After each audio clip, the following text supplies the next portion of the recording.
Joining me now here on the program is James Dyble.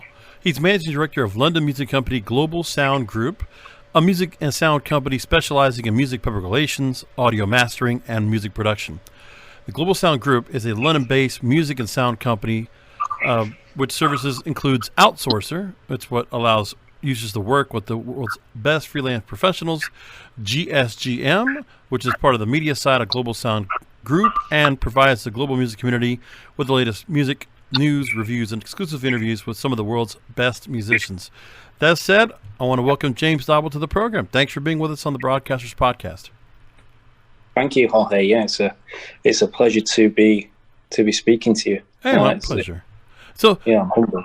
I have so many questions to ask when it comes to the scene there in London and the UK, because, and just to give us a quick gist before I get into questions, is the fact of the matter is that I don't know how it is and why it works so well when you have groups like the BBC, which is one of the mainstays and one of the most prominent content creators in the United Kingdom, and they do such a good job as a government-owned, publicly owned, but a government-controlled entity, for them to do such a good job in terms of putting programming that's able to go globally and able to promote acts and artists and musicians, music, movies, television, across the board. They do such an amazing job. It's amazing about why the United States is so behind on it. And it's been like that for a long time. You know, we've always talked about British invasions.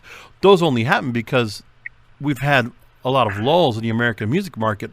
And the same thing goes for some of our programming, that we kind of miss it. We are a little behind on trends, and I think there's a lot of corporatization that causes that. And that's part of the gist of what I want to talk to you about today. But I want to start things off and have you take a minute to talk about Global Sound Group. Now, as I mentioned, you work closely with musicians and record labels to bring artists national and regional exposure through your network of contacts, and you connect users to freelance artists via your Outsourcer program, providing the latest music news through GSGM, which is the media side we were mentioning before. Talk to me about this whole Global Sound Group, how it gets put together, and how the process works for what you're doing.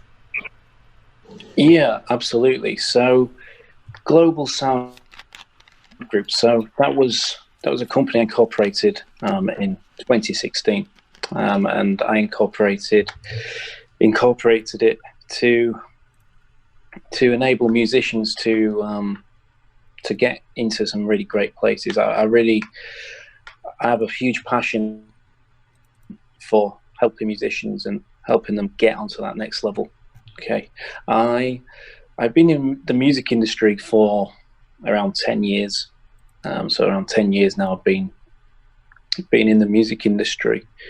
And I initially started Global Sound Group as a 5 till 9 job. So I'd go to work, I was doing an IT-based job, and then I'd come home, and then I'd work on Global Sound Group. At that time, it wasn't actually called Global Sound Group. Right. I think I was operating under JDD Music at that point. Now, what is it that you brought you together to? I mean, how were you able to get the wherewithal, the means to go ahead and put this together? Yeah, so I suppose it's been a gradual thing. So now, when I look at Global Sound Group, we've got various different projects coming from within it. So Global Sound Group is the main entity, and beneath that we've got GSGM, which, like you say, is the music news side of the company, and there we specialize in bringing exclusive music news material and music reviews to the global music industry. We generally specialize in the commercial market, so we work with artists with around a minimum of 30 million social media followers each, but we also give in other artists spotlight features on there as well to give them that leg up. So although we've got all these different branches coming from within Global Sound Group now, it hasn't always been like that. And when I first started, it was essentially a music PR company, which it still is today. And Global Sound Group still to this day is predominantly a music PR company. And we do work with artists and record labels, getting them on the radio, in magazines, into blogs, etc. But since it started, I've found different opportunities, and I'm really interested in exploring the music industry. So I've never wanted to sort of just stay still. So although we're still concentrating on our main focus, which is PR, we've got these other projects now, which we're working on. And now when I look at it, we've sort of got all these different things going on. It seems to be getting quite a lot of exposure now from each project worldwide. And looking at it now, I think, yeah, that's pretty good. Pretty lucky that we've done all this. But when I look back at it, there's been a lot of hard work going into it on a night, like I said earlier, and hard work which is essentially compounded over time. So doing various tasks each day, which have essentially brought it to where it is now. And I'm a big believer in the compound effect and consistency. Whereas if you do one small thing a day, in the end, it actually ends up quite a big thing. And although it's nowhere near I plan for it to be yet, it is growing quite quickly. Well, now take me. Go ahead, take me real quick into. Let's go ahead and phase out a Global Sound Group for now. Talk about you, just the experience that you have with the music industry itself. Sure. I mean, I guess give me your background in terms of what kind of footprint that you have. You know, when it comes to the music that was out there, where you might have frequented any clubs you went to, artists that you might have rubbed shoulders with, record labels, executives. I guess what is it would be the best way to explain your presence in the music scene and what kind of connections you have. What kind of a intermediary are you with artists, whether you're coming from into the UK or in the UK, and who are the major players there? Yeah, absolutely. So I first started as a musician. So I'm a musician by heart, and I got into it probably as a lot of other musicians do at a very young age. My family had been to music. I'd sort of always been around it. And then I joined a band. I was a singer in a band. And then I kind of got a passion for the analysis of the music industry. So I lost a little bit of the heart of playing live and going to rehearsals. And I was more interested in what goes into getting a song big, like the ins and outs of the music industry, and what actually musicians do to get big. And I was really interested in that side of it, and the strategies. So that was when I decided to move over to the dark side, and that's where I am now. And from there, I've built up a large contact base within the music industry in London. So Global Sound Group's London-based, and we've built up contacts with the BBC, like you mentioned earlier, in national radio here, BBC Radio 1, BBC Radio 2. I've also built contacts with some of the other big players here. There's a couple of big media radio companies here. So you've got BBC, Bauer Media Global, Wireless Group. Beneath them, you've got all the other regional, national stations. And it's amazing the connections you're able to make, because the one thing is you're talking about a lot of areas where it is, these are large companies you're dealing with, especially when it comes to BBC, Capital, which is also the big mainstream music outlet out there. And I know a lot of the music is not necessarily locally run. Most of the radio stations are by larger companies, but they're run as larger entities. They're not necessarily run as local stations. There's a local feel to it. I mean, I guess just within the country, but it really feels like they always make it a point to make it feel like it's like, I don't know, the UK is just, it's one big city. It's not like the cities have their own individual identities. Does that make sense? It does, yeah. And it is a very valid point. The UK is a little bit like that, because you've got cities so close to each other. So in the United States, obviously, you've got a way bigger mass of land than we have here. Yeah. So in the UK, you can get from one city to another city sometimes within 20, 30 minutes. So it does kind of feel like that. It can sometimes feel like it's a big city. But there is different scenes in each city in the UK, and that's what makes it very interesting. Like London's got its own scene, Liverpool, Manchester, Hull, Newcastle, Scotland, into Northern Ireland have all got their own music scene, and they're all bringing something different out of that scene. And we've got three big major labels here in the UK. I think that sort of is the same for the world, but we've got Sony, Warner, and Universal, and they are the big players. They are the big players here, but you can get a lot of independent labels over in the UK, as I presume you probably can in America. I don't know much about that over there, but you get a lot of independent labels in the UK now, which are bringing out some really big songs and artists which are doing just as well as some of the major labels. So there is an element and a sort of feeling in the UK at the moment. I'm probably the same in America, but I can't comment on that essentially anything is possible. And you get artists here now headlining major festivals, and some of them haven't even got a label. And it's funny where the music industry. Well, because growing up, I mean, I worked just only so much into music because I was a DJ, and I did work in radio underground, did some college, and that was mostly through the 90s into the 2000s. And from what I remember, it was always hard to go ahead and get our hands on import music. And Miami, it was very popular because of the fact that we were really interested. Well, of course, there was the mainstream music that would come across, the water here that would get to MTV. And MTV was a big conduit for that in the 80s into the 90s. As for dance music and EDM music, that really came to us because it would come in through New York and it would come in through Miami. For whatever reason, it was like we had access to certain artists that were here because it was just a certain sound that we wanted.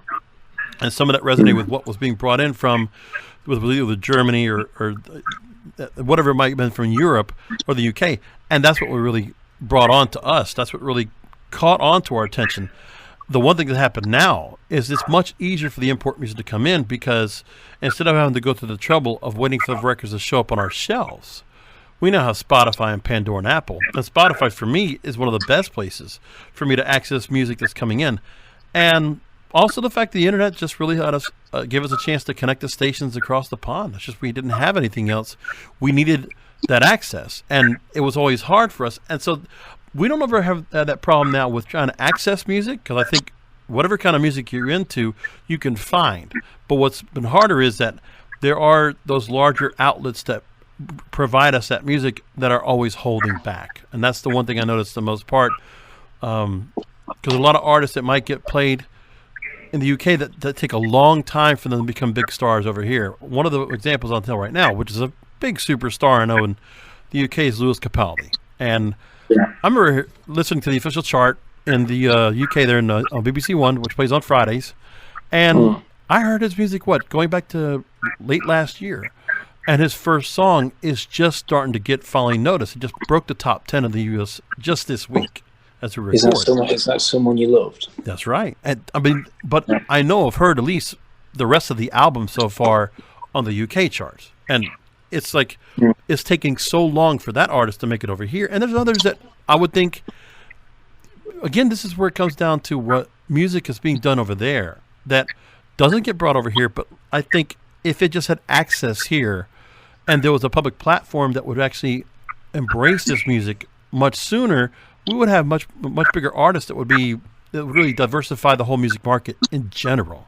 It just doesn't for whatever reason. It's always been in spurts. Let's talk about London and its impact on music, because it's without saying for decades, British music has taken the world by storm. All I have to do is name groups like the Beatles, Queen, Genesis, Rolling Stones, that have entertained millions of people. Their songs are frequently played on the radio today. Even in recent years, we have talents like Ed Sheeran, Adele, Calvin Harris, that are dominating the pop music scene. What is it about London that you feel like it makes it such a hotbed for music? Yeah, definitely. It's definitely a good question. And yeah, some of the greatest musicians in the world have hailed from London. You're right. You've had some really big artists. David Bowie, Led Zeppelin. Yeah. And yeah, some people often do confuse the Beatles with London. Some overseas, I think the Beatles are from London. They're from Liverpool, but of course. But the same idea comes through that they put their bones performing in London. And the one thing we'd always hear about, at least from the States, is that we had artists, especially the soul artists, that would make their way across and perform alongside the Beatles. And there would be such an amazing talk about it because we would get to hear word back. And this is where the inspiration for that music to come over this way and become popularized. Absolutely, even though music had been around several years before. Absolutely right, yeah. And it's a really good question. I think the reason why London does produce such great musicians is because there's a very close music scene here. And also if you are a really good artist, then it doesn't take long for everyone to know you are in London, purely because of the close-knit music community. There's areas where people go generally for new music, and if you are really good, you can take off really fast. An artist like Bowie, Pink Floyd, Queen, Led Zeppelin, there's so many more, Billy Idol, the Kinks, they've got that huge talent. They've got that much talent that they just blow up really fast. And because London's, like I say, it's a big city, the biggest city in the UK, but yet it feels closer. It feels closer. The music industry is a lot closer. If an artist is getting fairly big in Camden or Brixton or something like that, it doesn't take long for a major label to notice them. So that could be one of the reasons why a lot of the greatest artists sort of get really big and are from London. But there's also a strong culture of music here, and it's sort of fed into young musicians at an early age that they can achieve anything. And looking at the predecessors of, like you say, the Beatles and Queen and the Rolling Stones, the young people in the UK have seen that. They've seen these British artists going on to the world and conquering it. So they're thinking, well, if they can do it, we can do it. And it's fed into us. And there's as with the US, the UK do generally really love music, and I'd say it's one of probably our best industries as a country, in sort of arts industries. And we do promote that in our schools. We have schools designed for it. We have Brit School, which has created the likes of Adele.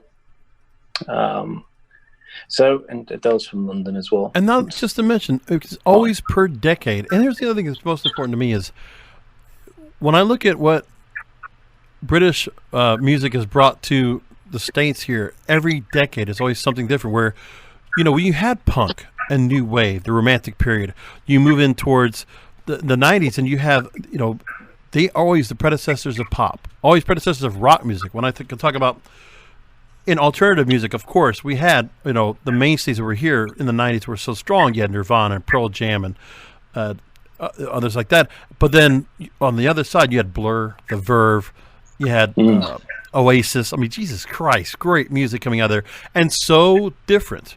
And always, the music would always continue to, it always felt like London always, stuck to staying grounded to what preceded them. So they were always good at going back to roots, but also finding a way to always stay close and to, I guess, praise and honor the music that came before them. Because, I mean, it's really not been much where you don't have music that feels like it just continues to devolve over there. I always feel like there's always a good, steady, positive evolution of music there. It's been going on for many decades. And it's always a good, diversified, you have great diversity of music across when you listen to music now. I mean, it's not like where every song sounds the same where you're hearing it here digitally. I mean, you have real diversity over there. Like there's a lot of different sounds, a lot of different flavors to choose from. That's where I'm coming from there, and I just noticed it feels it's fascinating what I see over there. Now, recent research it shows now the U.S. is actually far and away dominant location for producing pop stars. Yeah. And we already know that. It's more than 70% between 1950 and 2014, so the rock and roll era, were born in the U.S. and less than a quarter came from the UK. But two UK bands, Rolling Stones and the Beatles, are the only two acts to make the list of the top 50 best-selling music acts across 4 different decades. And 20% of the world's biggest pop stars in the last 5 decades have been born in just 2 cities, New York and London. And there's other British music stars that cross over huge in the States consistently. What do you see about, from your work, about the effort now?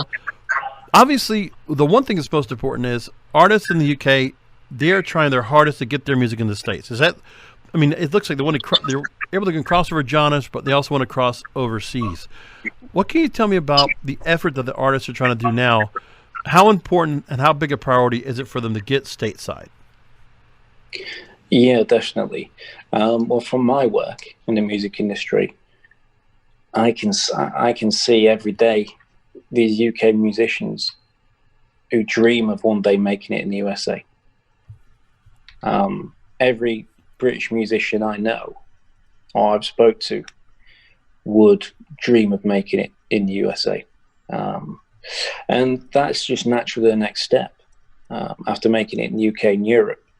I mean, if a British artist makes it in the UK and Europe, doesn't necessarily mean they'll make it in the US. And it seems that that's a bigger country to tackle. I mean, obviously the US is bigger in terms of size, but I feel that there's more competition over in the US as maybe there is in the UK. Could be to do with the population, and obviously there's more musicians there. But I feel that it's generally harder to make it in the US than it is in the UK. I mean, some artists do it, and some artists can do it very quickly. For example, like Sheeran and Adele, I mean, they've taken off quickly in every country they've set foot in.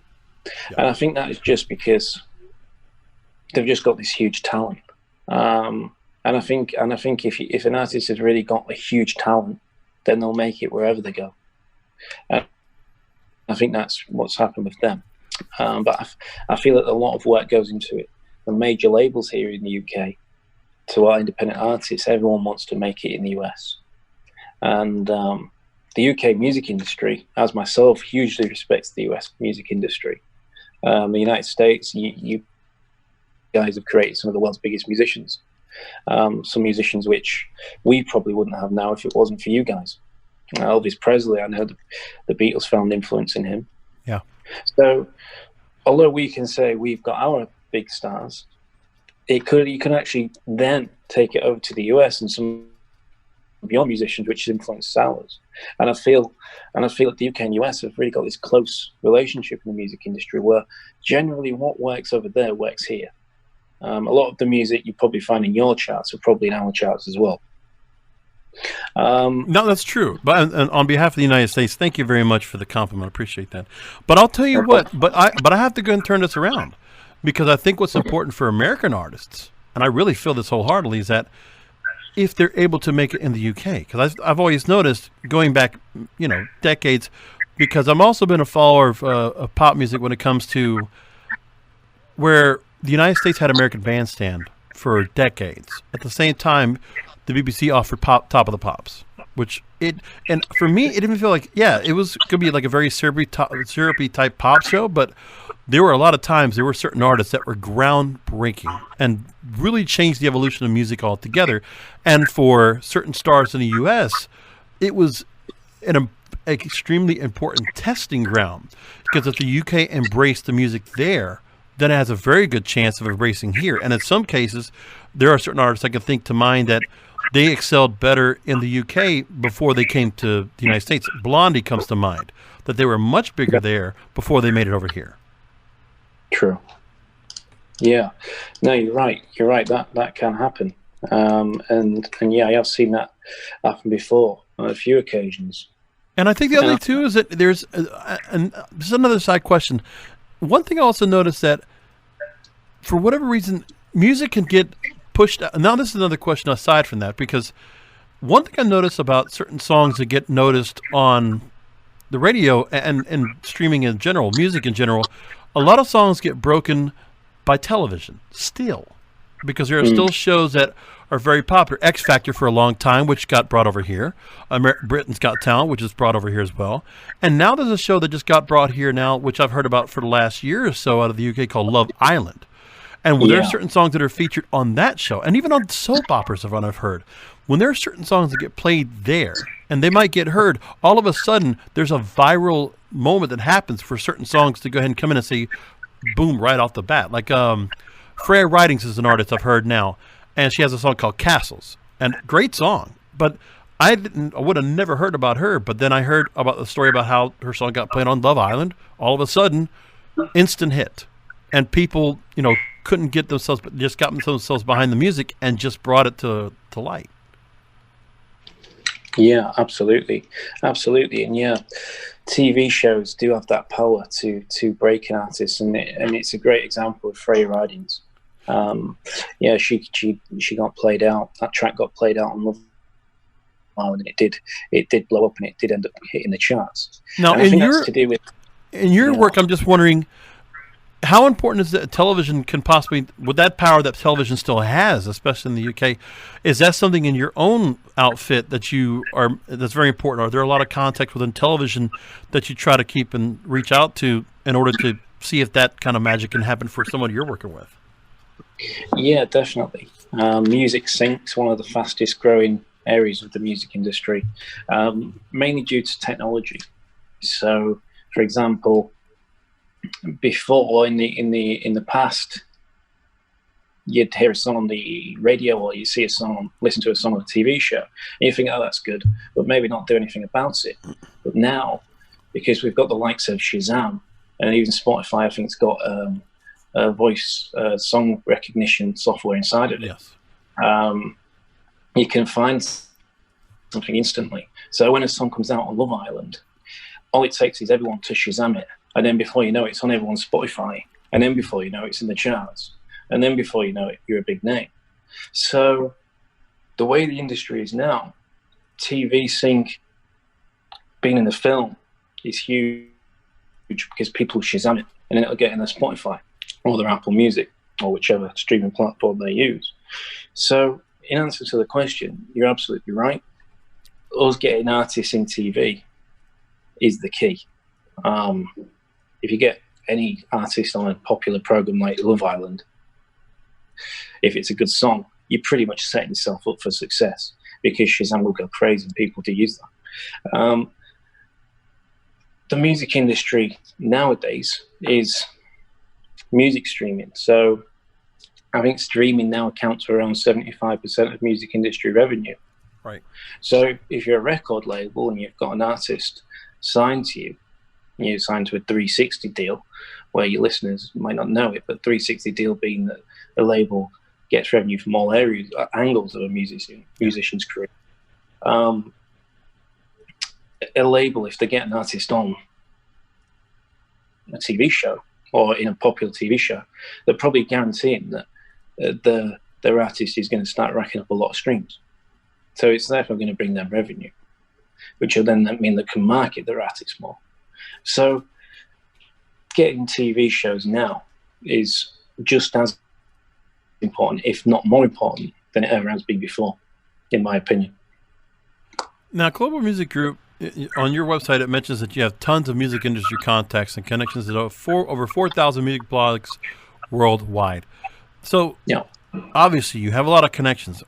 Can you tell us, give us an idea of some of the artists that you've already worked with and who you've worked with, maybe just in a very intimate sense, in terms of helping them across the States into the UK, working either in terms of venues, appearances, things like that? I mean, what are some of the artists you have had a chance to work with at this point? Yeah, so I've worked with some really great artists. I mean, some artists which have come to mind recently is an American rock band called Ashes. We managed to get them played in national radio in the UK, and Kerrang. And their video on YouTube is sort of blowing up by the day, so that's really good. We've worked with the likes of a lot of indie bands in the UK. So we're working with a band called Pioneers, which are building quite a big name for themselves in the UK now. We've got them on national BBC radio as well. So we've been working with quite a lot of up and coming artists. But with GSGM, we've worked with some big names. We've interviewed the likes of Walk the Moon, Royal, who's one of Sony's artists. We work very closely with Sony in terms of our GSGM projects. And some of our mixing and mastering engineers have worked with some really big artists as well. The Vaccines, they've mixed their album, and various others. So we work with a wide different range of genres. We don't sort of just specialize in indie, for example. We do work with a wide range of different artists from where they are in their career.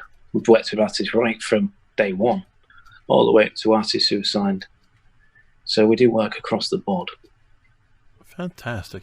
Let's go and bring up the fact of what I would bring up at the very start of the interview, the disconnect. That I guess, even though we have all the streaming services and we have access to new music at our fingertips, it's so simple now. But for it to get popularized has been a major problem. Now, while video culture was just emerging in the U.S., it was already rather well established in the U.K. because it gave British musicians a leg up, at least for a while. In the same vein, new music has always trended first in the UK, even with American music. So for our listeners, I've talked here on the podcast ad nauseum about being a longtime fan of the national syndicated countdown program called American Top 40, which was hosted originally by Casey Kasem. Now it's currently hosted by Ryan Seacrest. Now, at the time that he hosted that countdown, from up until 1988, he actually hosted, and then after that, Shadow Stevens hosted. They actually followed the Billboard Hot 100, and they would actually count down the top 40 songs of the Billboard Hot 100. Then, in 1991, that show caved to long-time station complaints about the edgier hits making the chart, namely the rap music with explicit lyrics that were making songs that were charting. So they wanted to say, well, we need to go and cut some of this music out. And that's also when we had the issues with explicit lyrics and Tipper Gore going and fighting for, getting music to be that was explicit to be censored or to be marked and to be counted out as or be pointed out. So then what happened was the Hot 100 was no longer looked at by radio stations for the current trend of music. Now, the meantime, the AT40 show that's hosted by Ryan Seacrest uses a mainstream top 40 chart, which is done by Mediabase. It's a computer-based algorithm. It's based more or less on radio airplay, but that's a controlled, contrived format because the music that's on there, you might see certain songs that are on that Mediabase chart that are on there for over a year. Every week I can look at that chart. There are songs that are there for 50, 60 weeks at a time. So they're well past their shelf life of being a hit. But because they control and contrive the way those charts are done, it's not really based on audience popularity. It's based on how the radio stations the radio stations and the record companies are working a lockstep to stretch out the length of time of popularity for your song. But today, the official chart, which is the same similarity as Billboard, same kind of algorithm as well, they actually are very accurate on finding out what songs are the most popular. Scott Mills currently hosts on BBC One every Friday, and I listen to it every week. And it counts down the official charts, top 40 songs. So it doesn't matter what's on there. If it's on there, it's going to get played. My question to you, James, is what's about the parallel of radio music in the UK, how they're able to stay in line for the good of both industries, that they actually, when songs are real-time hits, those songs are played and given the public platform, unlike the United States? So, yeah, I feel that the official chart should be the official chart. It should be the most liked song. And the only way you can base that is by sales and streaming figures. So the way the UK chart works on BBC Radio 1 is it's the most streamed song, the most bought song, the song which has been played the most. And I think that's the right way to do it, because that that generally is the most favourite song at the moment. If the majority of people are streaming "Someone You Love" by Lewis Capaldi, then that is statistically the most popular song, and then everything after that follows it. So I think that is the best way of doing it.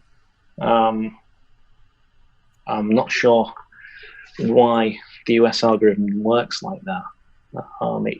In my opinion, I feel it should be the most popular song plays at number one, position number one in the charts, and everything else follows that. And Lewis Capaldi, yeah, I know you mentioned Lewis Capaldi earlier, and how that's big here. Yeah, that's number one at the moment, at the most streamed songs of 2019, and that has been stuck in the charts for quite a while. Yeah. But I mean, it's still, there's a lot of American artists that make that chart, but then I'll tell you then the other part I notice on the official chart every week is the British rap that's there is prominent. I didn't realize how, but honestly, in the last couple of years, last decade, I would say, it's really blown up. And I can't believe not one artist has made it over here that with that kind of sound, that kind of, especially with the accent and the style that they do, like the music, the production value has gone up to the level of what current hip hop is in the States. When I think about, or I've heard it's also called grime. So I think of Stormzy, Dave, Skepta, AJ Tracy, H, D Block Europe, some of the notables that I could think of right off the top of my head. They've made their mark on the official chart and in mainstream music. And every week you hear some of their songs. So I'm going to hear Strike Me a Pose or Taste or whatever that might be out there.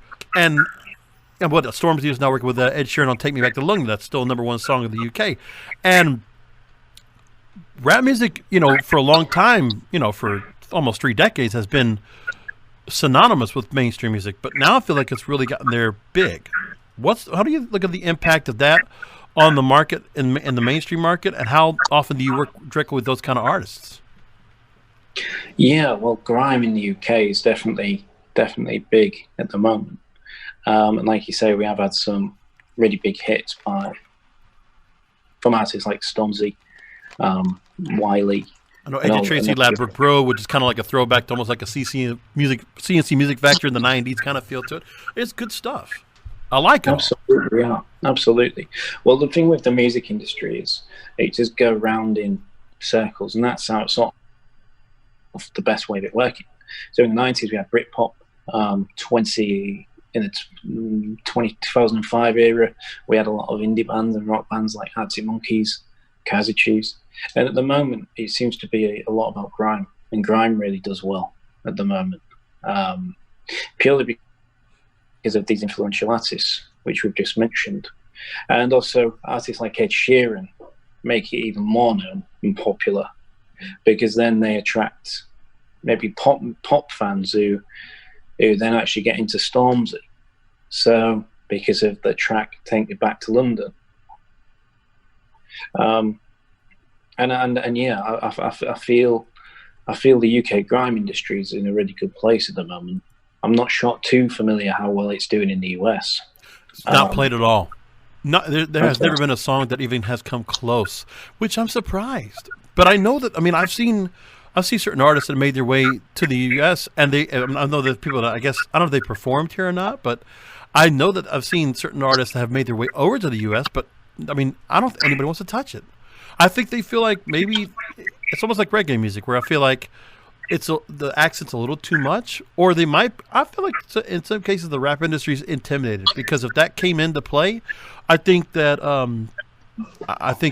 record labels here in the U.S. would be intimidated, and it would probably take away the hip hop artists that are here, because there's a system, there's a formula that works here, and it's like one album and go. They're kind of throwaway artists because nobody has real staying power.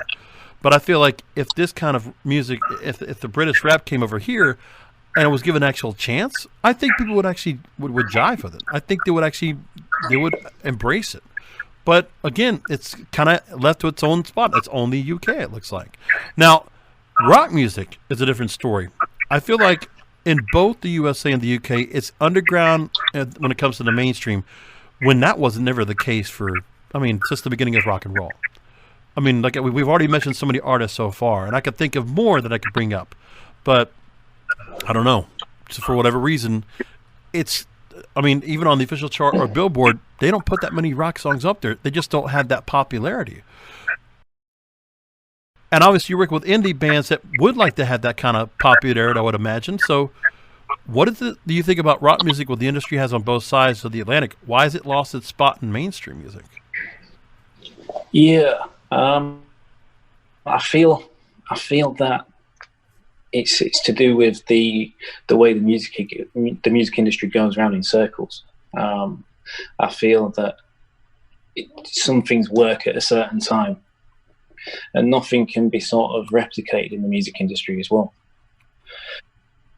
But I mean, did everybody just decide to like put down the guitars and drums in order just to go to beat machines? Is that really where we've gotten to? Well, I feel that we should bring back more indie rock bands into the chart. Totally. I'm all for that, and I feel like it will get like that again. I mean, my job in the music industry means that I work with all different genres, and over the years, I've actually started to like all genres. I know it's a very cliche thing for someone to say, but I actually appreciate all genres now. But I feel that there's definitely something missing at the moment. I feel that is a new indie rock band. I mean, in the UK, we've had various rock bands come up, and there's always one band which generally takes off more than another band. You don't sometimes know what it is.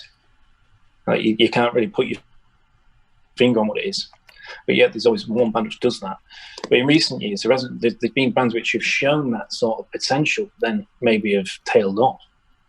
The last band I can think of is maybe Arctic Monkeys, which did move over, did come into the US as well. Maybe I don't think quite as big as they have in the UK, but since then I don't feel there's been any real ground breaks. Maybe Royal Blood were getting big.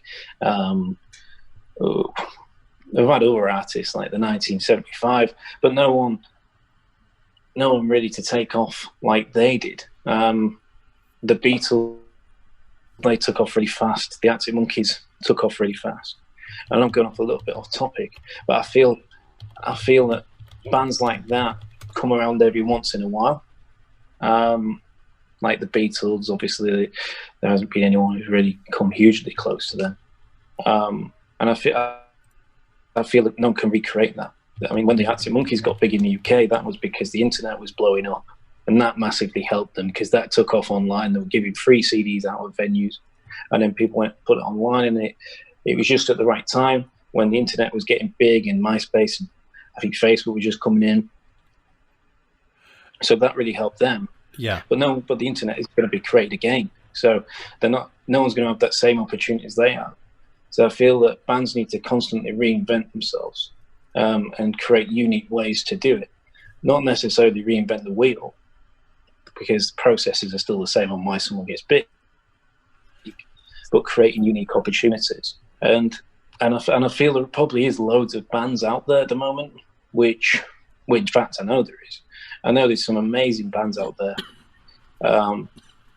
but maybe they just haven't found that unique opportunity yet to take them into the charts. I mean, when I take them viral. Right, and I'll tell you what's been interesting so far is when I'm just looking right now at the official chart for the rock and metal albums chart, and it's funny.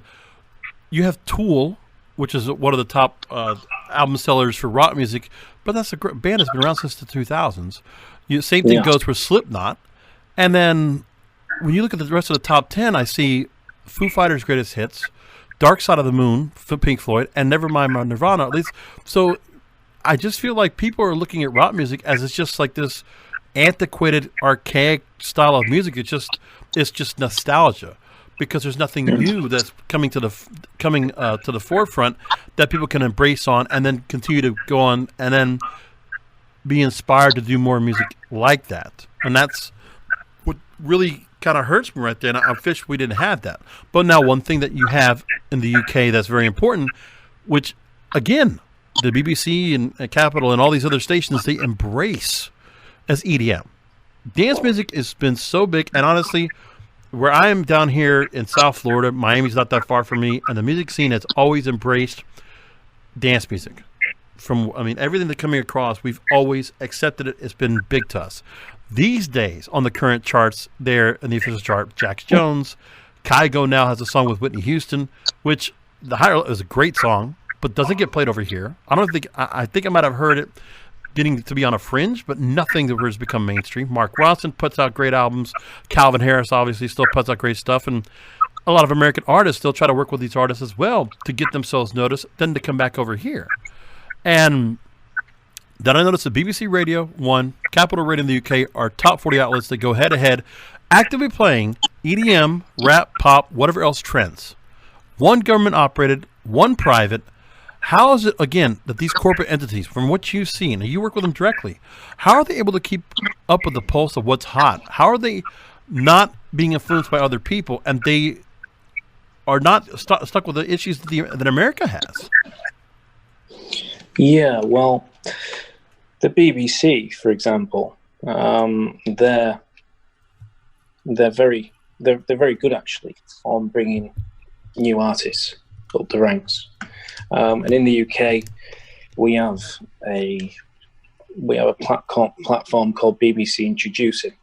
Okay, and BBC Introducing enables any musician anywhere in the UK to upload a track to BBC Introducing. It could be a bedroom producer that could have created a song on GarageBand.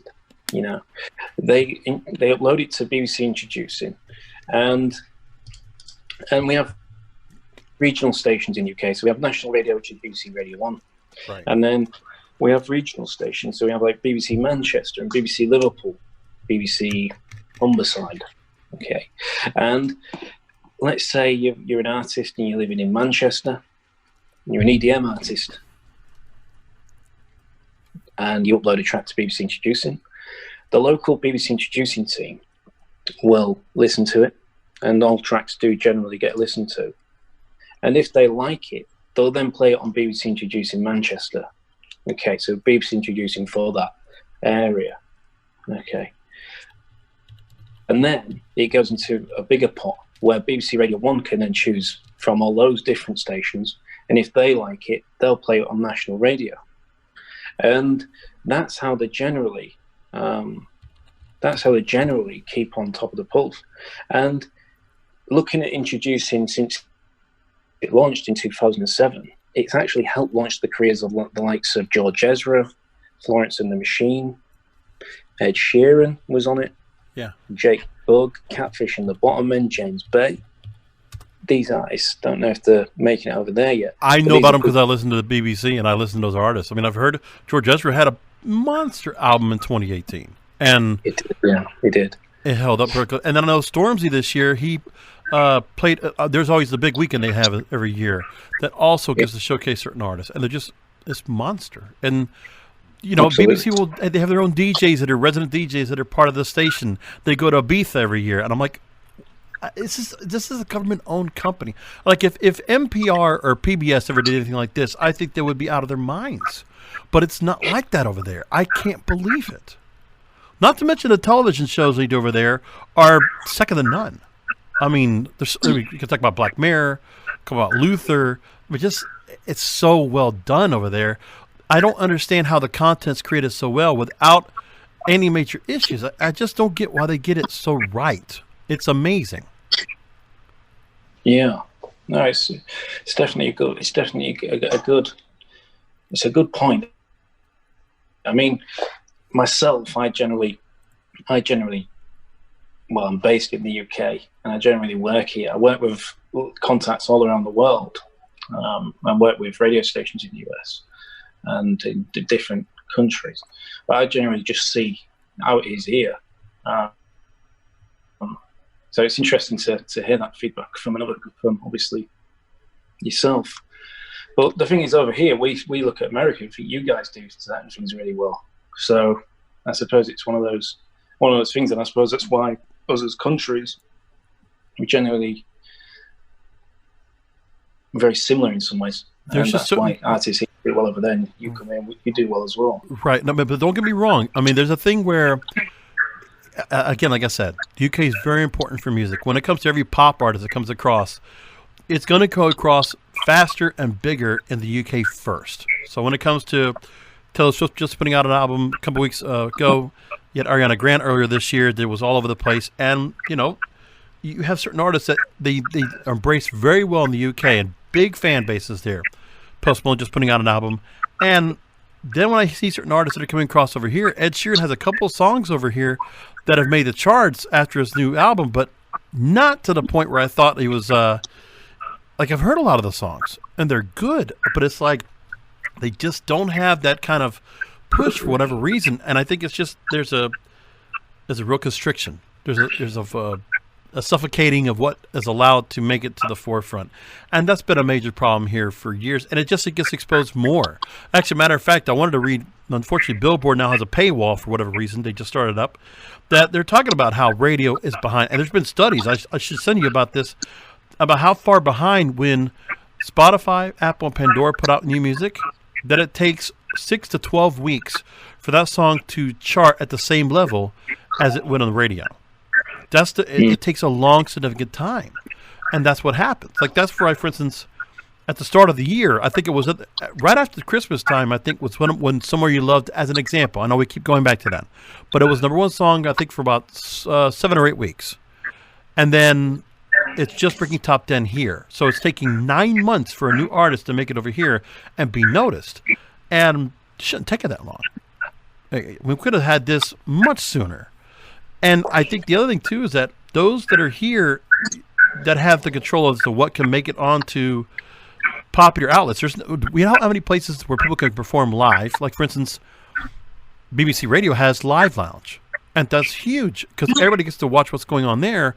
You get to see the artists as they are live. Here, the artists are not made to go on live as much. Very rare. There's very few outlets there are to go to. So when you have that going for you, it's complete control of what's allowed to be popular and what doesn't. And the only place you can go is you have to fully pay to go see a person in concert. And that's it. But how do you get that initial chance for somebody to hear about them? It's only going to be by word of mouth and because of the evolution of digital streaming from places like Spotify, Apple, Pandora. Now, my question to you is, how much has that changed the business model for you? Because in one step, it's definitely helped because now music goes worldwide immediately. And if you're on top of it and you are listening to streaming on a regular basis, you're going to catch up to a lot of songs much faster. Yeah, definitely. Well, the way the music industry is now is it is changing the way that companies like myself operate.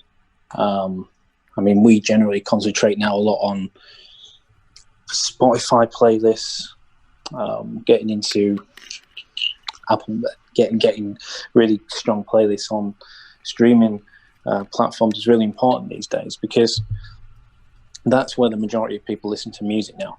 And also with other areas of the music industry as well as growing. So we've got sync, which is growing. So we've got, like we mentioned earlier, we've got to concentrate on getting artists into the TV, into TV shows. I think that's important. But the music industry is growing for the better, in my opinion. I feel that the music industry is in a better place now than it has been definitely in recent years.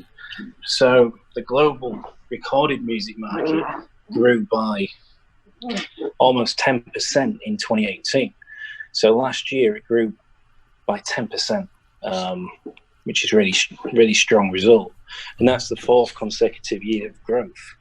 So the last 4 years, the music industry worldwide is growing. And if that keeps like that, we're probably going to see growth into next year as well. This year into next year, carrying on. And the reason for that, I feel, is streaming. Okay, so when streaming first came around, people like myself, probably not quite so much me, but probably more labels, major labels, it was very scary. Okay, so when streaming came around, it was quite a scary prospect. It was like, hang on, everyone's going to have access to everything now. How are we going to make revenue? How are we going to make money? How are we going to keep the music industry alive? And people saw it as, a lot of people saw it as a threat at first, until they started realizing how much opportunities it was bringing. And now they could actually work it. And with streaming now, and royalties, it brings in a large amount of revenue. And Spotify's royalties are very low. It's like 0.0036 per cent per stream. But if you got an artist assigned to a major label, then that racks up really quickly. So the music industry is definitely getting better in that side. I still feel there's more to be done. I still feel that there's definitely a divide. For new and upcoming musicians, it's probably harder now to make money. The people at the top are generally making more money.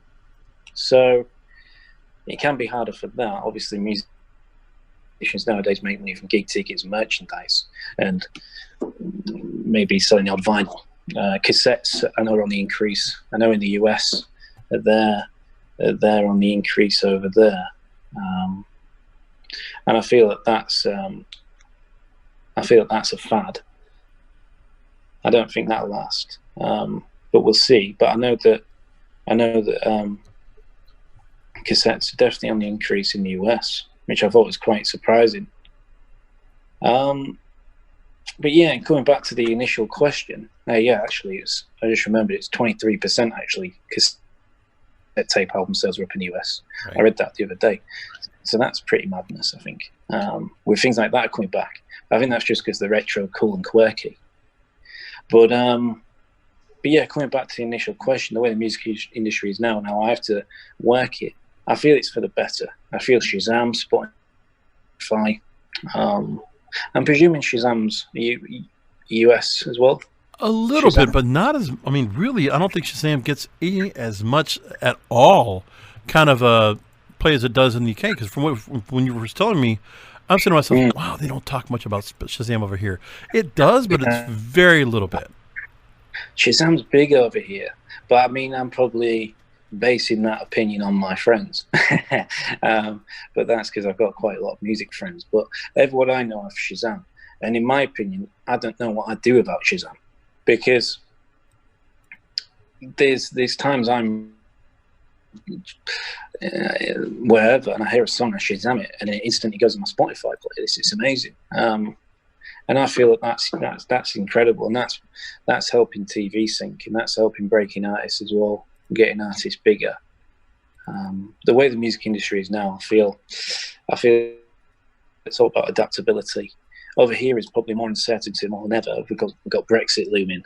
Brexit's meant to be coming in on the 31st of October. Yeah. So as a company, we've been having to do analysis on if it'll actually affect us, and if it'll affect the UK music industry, if we won't leave without a deal, or if we do leave with a deal and it's a bad deal for the music industry. So the last few months we've been for the last year, we've been working out the repercussion of it. That's amazing that Brexit would actually be. That's amazing that Brexit could actually be affecting what's going on with what you're doing there. I'm amazed by that. That's actually it's not affected. It's not affected Global Sound Group yet. Right. So we've not seen any different. Actually, it probably has. Actually, saying that, it probably has, because the British pound to the dollar lowered because of the uncertainty of no deal at Brexit. So obviously we work with international clients, so payments there probably took a dip. So we probably have seen a little bit of it, but it's mainly more what happens post 31st of October, and what will happen, because you got UK artists who gig in Europe. Obviously, is there going to be implications for them traveling to Europe? Is there going to be implications for European artists coming to play in the UK? Is it going to cost more to import goods like vinyls created in the EU? You got pressing plants for vinyls in the European Union. Is it going to cost more for them to ship over here? So maybe they won't. You know, it's probably very extreme. Like the analysis of maybe what could happen, but it could happen. But the government has said here that it is committed to protecting the British music industry and the scene here. So I don't think that we're really going to see a huge knock-on effect instantly. Time will tell. Obviously, over time, we'll work out the actual damage of it. If UK music industry growth weakens sort of doesn't grow as fast as it did in previous years, then that might be an indication. But we won't know for a few years, I wouldn't have thought. I don't think it'll have an instant knock-on effect on us. Wow, that's amazing. Well, James, I'll tell you, I'm really surprised with what you've been able to tell me about the industry there and what you've done. But now let's going to get back to the Global Sound Group itself.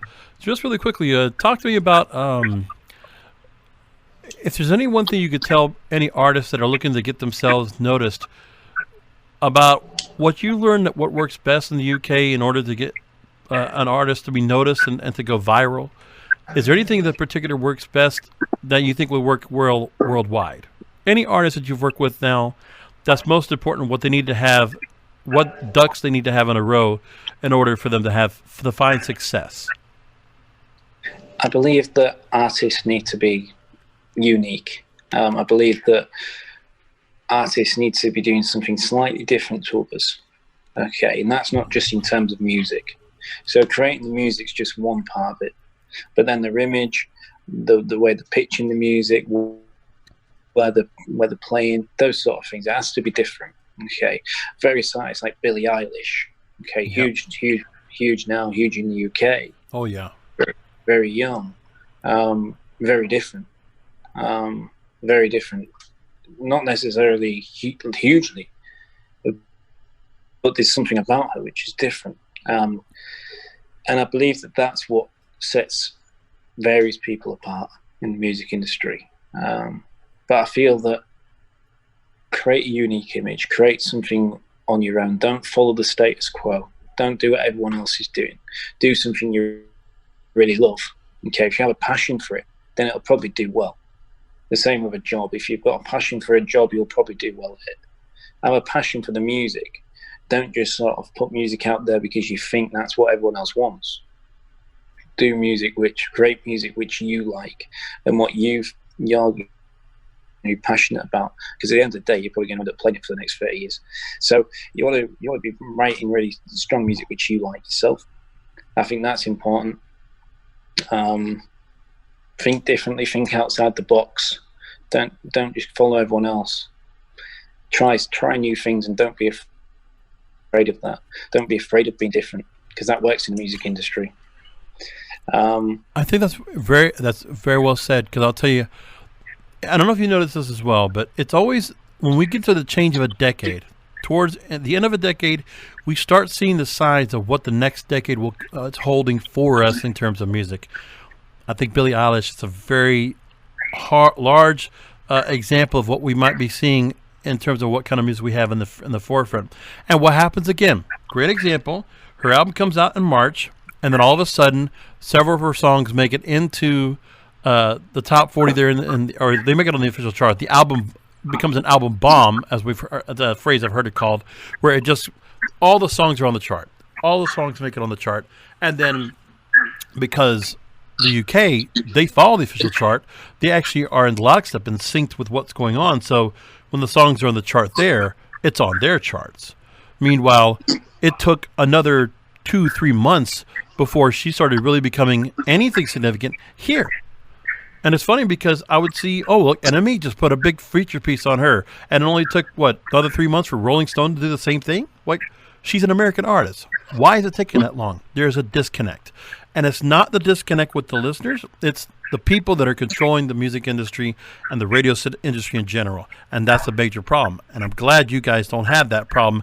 That's why working with somebody like you would be very important for any artist to come in, especially many American artists or anybody in North America. If they're not going to wait to have to go through the rigmarole, and I mean, already right now, if you haven't heard about, there's already issues now where the FCC is already starting to raise the flags on payola once again in this market. So that's another thing we have to worry about. That was probably will shake the industry again, but it's just getting to start to be talked about once again. It's, again, a lot of corruption, a lot of things that are being that are constricting what really could be done in terms of letting music thrive and really let music be the pulse of what culture is, but it's being held back. So with you, the idea to work with Global Sound Group sounds like a great option. How can people learn more about, as an artist or either individually or as a band, how can they learn to work with you, and how can they learn to work with some of the things you're doing in terms of PR, in terms of even maybe working with you in the studio? How can they do that?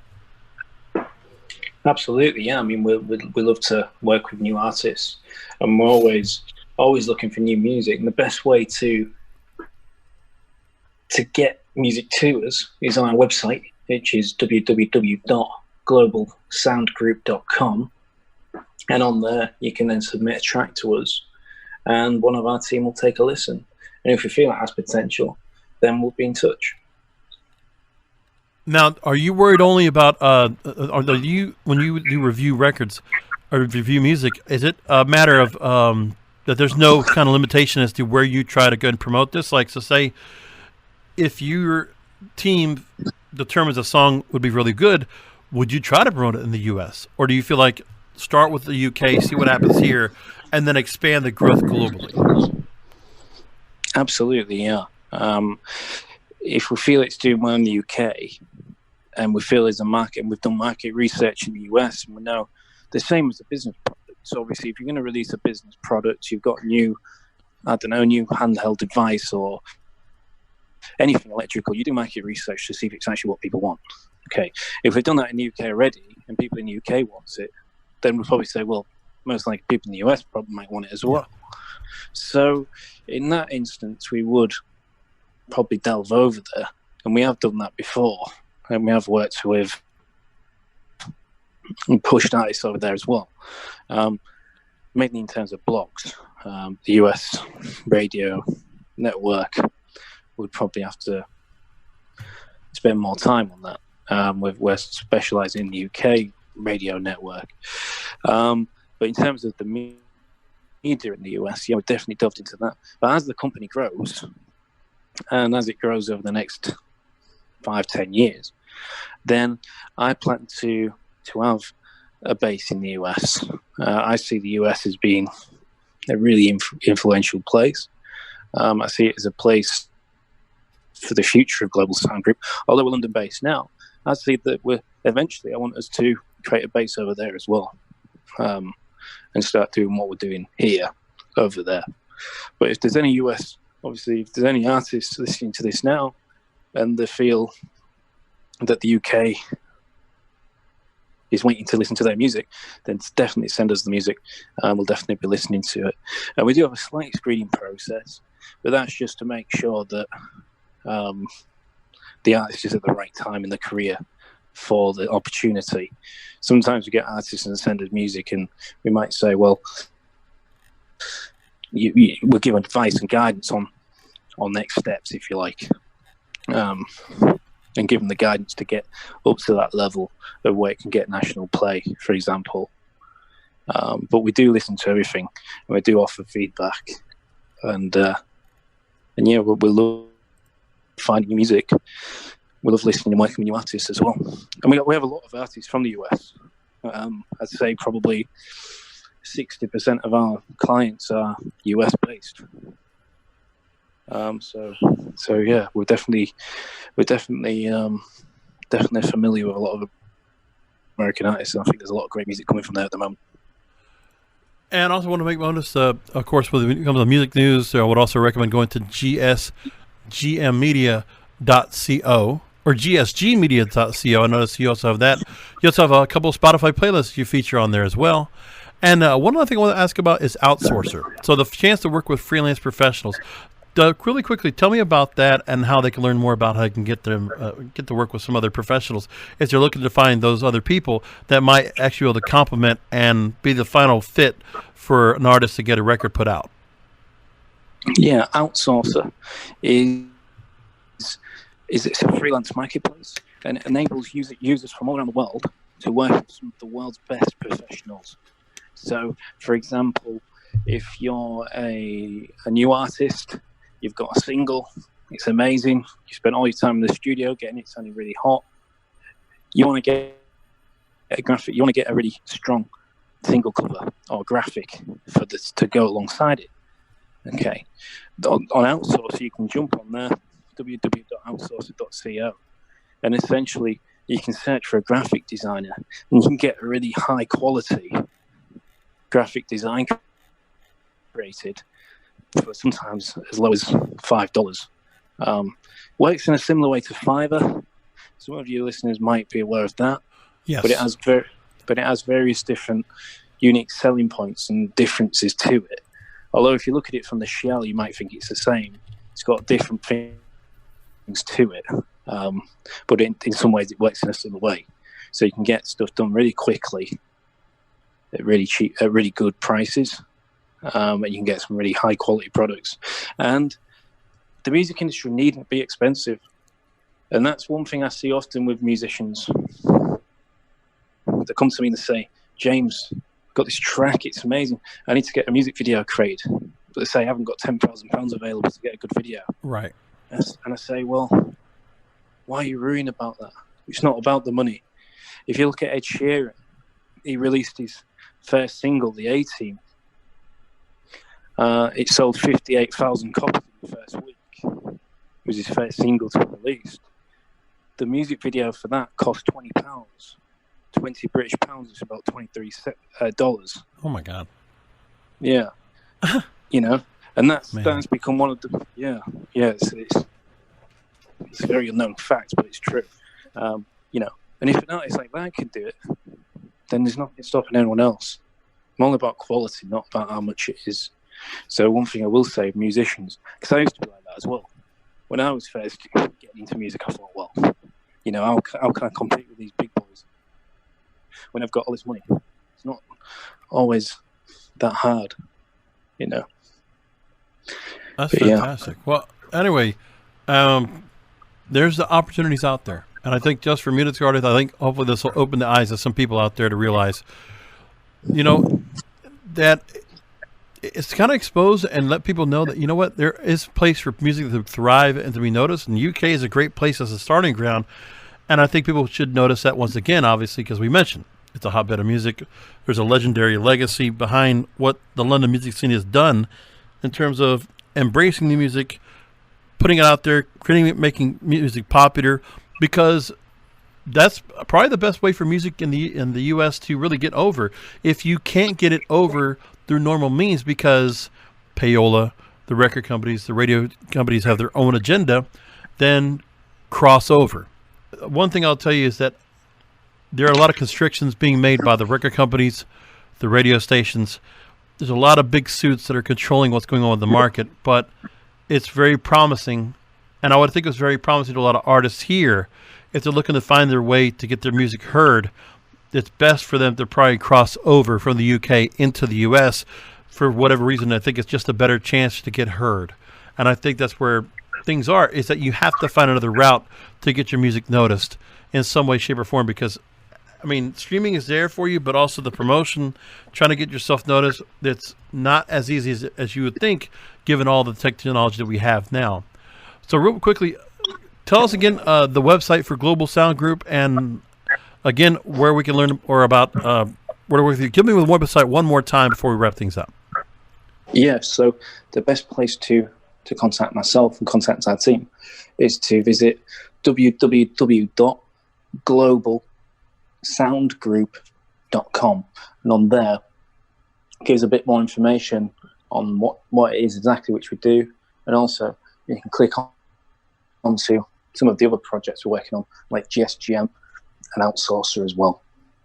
Fantastic. Again, so James Dyble, Managing Director of Global Sound Group in the UK. I really appreciate you taking time out of this evening to go ahead and speak with us.